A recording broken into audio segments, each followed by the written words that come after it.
Sampurasun.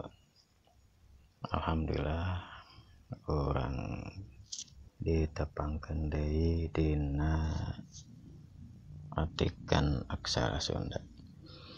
Nu kaleresan dina danget ieu baris ngabahas aksara suara. Aksara suara ayat 7 nyaeta a, i, u, e, o, e, e. Da kaleresan dina danget ieu baris dipintonkeun aksara suara a sareng contoh-contohna. Dina bagian kahiji ieu contoh aksara a ditempatkeun di payun kecap atanapi kata.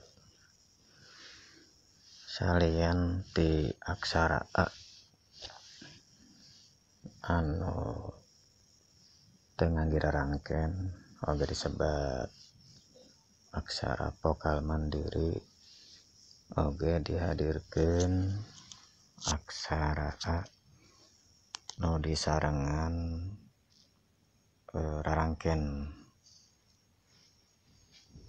Sakit deui rarangken anu tiasa nyarengan aksara suara mung 3, nyaeta rarangken panyecap akhiran ang, rarangken pangwisad akhiran sareng rarangken panglayar akhiran tah ku kituna mugia ayana padaran aksara suara a tiasa nambah semangat dina diajar aksara Sunda. Sakitu heula kin sanes waktos urang sambung deui manawi bahan katampi. Hampura.